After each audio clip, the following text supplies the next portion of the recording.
Assalamualaikum warahmatullahi wabarakatuh. Waalaikumsalam warahmatullahi wabarakatuh. Bismillah, alhamdulillah, wassalatu wassalamu ala rasulillah, la haula wa la quwata illa billah, amma ba'd. Bapak Kasih PTU yang kami hormati, Bapak Kasih Dimas Islam yang kami hormati, Ketua Pokjalu yang kami hormati pula, seluruh penyuluh yang hadir di ruangan ini yang kami hormati, peserta PPL dari Fakultas Dakwah YIN Salatiga yang kami hormati pula. Alhamdulillah pada pagi menjelang siang ini dan dipertemukan di sini untuk menggali ilmu bersama tentang moderasi beragama. Semoga nanti yang akan saya sampaikan bisa bermanfaat bagi kita semuanya dan bisa bermanfaat buat saudara-saudara kita yang lainnya. Allahumma amin. Amin. Baca hamdalah wa tahiyyah wa sholawat, semoga kita tergolong umatnya Rasulullah yang berhak menerima syafaatnya karena kita berusaha untuk menauladani beliau sehingga kita bisa meniru apa yang menjadi sunnah-sunnah beliau. Biqouli Allahumma sholli ala sayyidina Muhammad. Saudara-saudaraku yang kami hormati, moderasi beragama itu kalau boleh saya simpulkan nantinya kita awali terlebih dahulu dari kita memotret, memandang bangsa kita, Negara Kesatuan Republik Indonesia ini. Saya telah share di grup WA tentang Murtado moderasi beragama, silakan dibuka. Negeri kita memiliki 252 juta penduduk lebih. Ini salah satu penduduk terbesar keempat di dunia ini setelah Amerika. Negeri kita memiliki 17.504 pulau. Pulau yang bernama ada 7.870, pulau yang tidak bernama malah ada lebih dari 9.000 pulau. Jumlah daratan luas sekali, 1.922.570. Yang daratan non air ada 1.500-an kilometer persegi, yang daratan berair ada 93.000 kilometer persegi.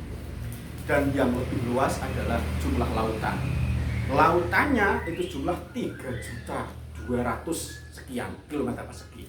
Berarti sepertiga dari luas wilayah Indonesia ini adalah lautan. 2/3, mohon maaf. Luasnya negeri kita luar biasa. Kekayaan yang lain, 740 suku bangsa etnis di Indonesia. Bahkan kalau kita lihat Jayapura di Papua itu memiliki 270 suku yang sangat heterogen.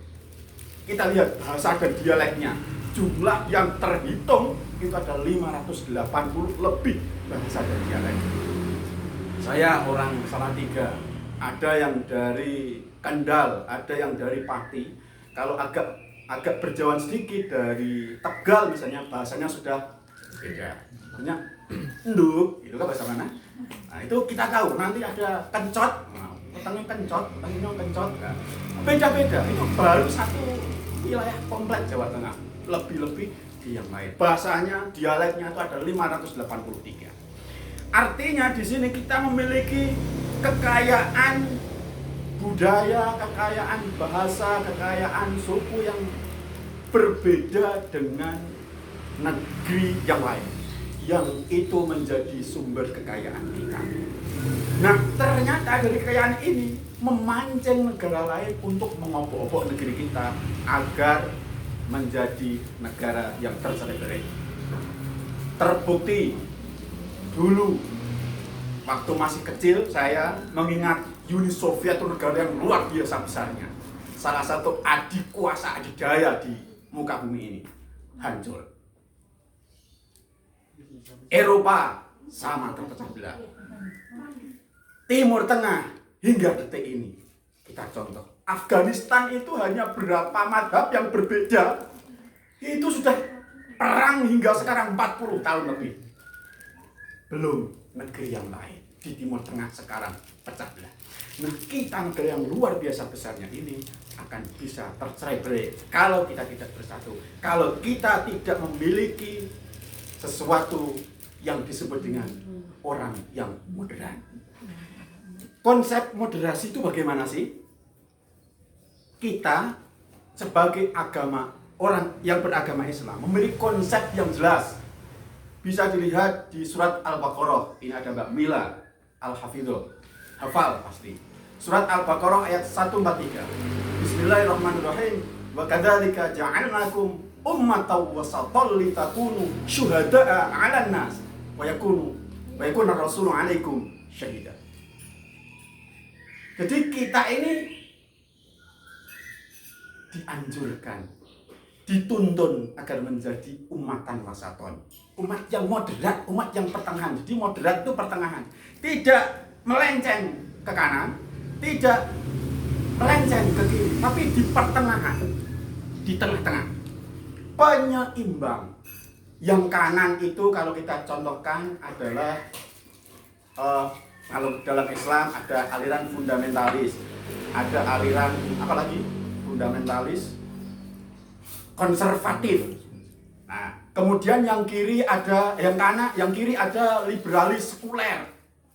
Jadi kita berada, kalau ingin menjadi orang yang moderat, berada di tengah-tengah.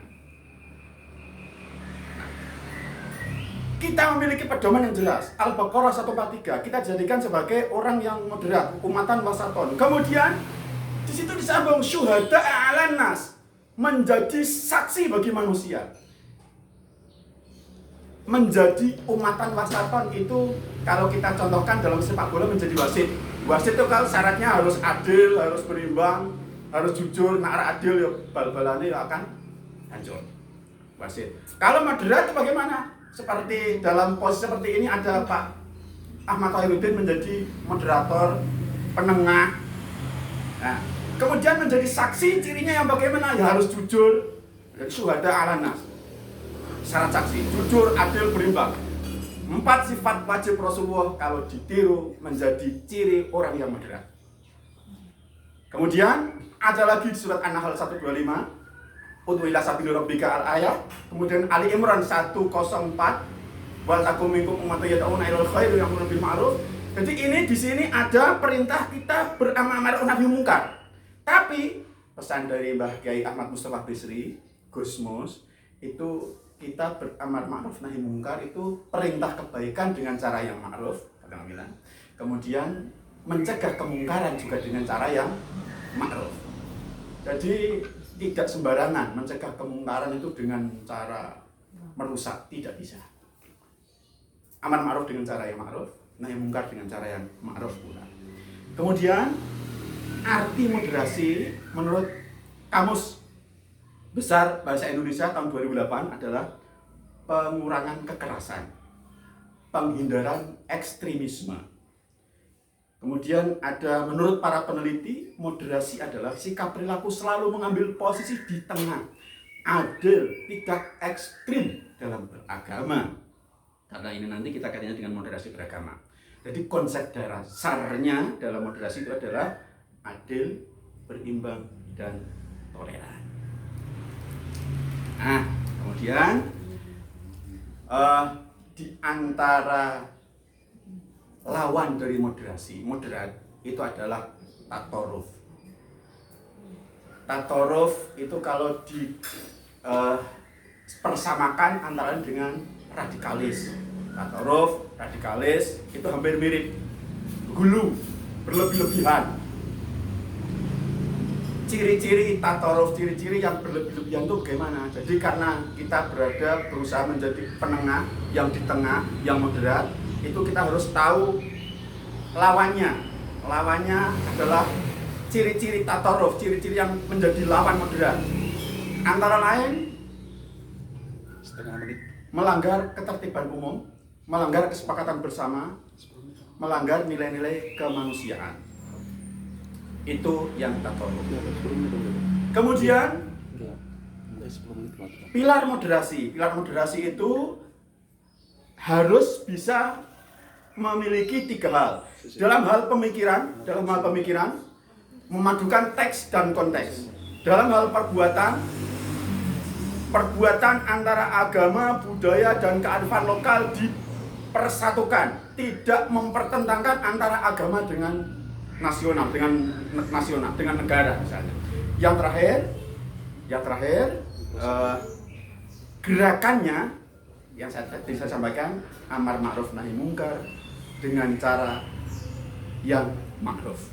Semuanya itu menjadi kesimpulan yang bisa saya sampaikan. Kemudian radikalisme kita hindari, hal-hal yang terlalu berlebihan kita hindari. Terus apa yang harus kita lakukan? Yang terakhir, meningkatkan kembali kesadaran berbangsa dan bernegara, memahami dan mengamalkan Pancasila, perkuat 4 pilar, yaitu PBNU, Pancasila, kemudian Bhinneka Tunggal Ika, kemudian nasionalisme, kemudian Undang-Undang Dasar 1945.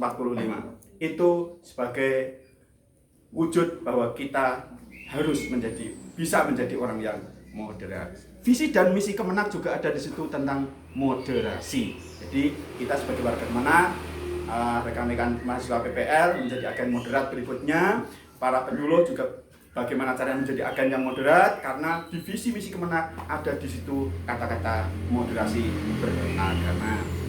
Demikian yang bisa saya sampaikan, kurang lebihnya mohon maaf. Wal afu minkum wallahul muwaffiq ila aqwamit thoriq. Wassalamualaikum warahmatullahi wabarakatuh. Waalaikumsalam warahmatullahi wabarakatuh.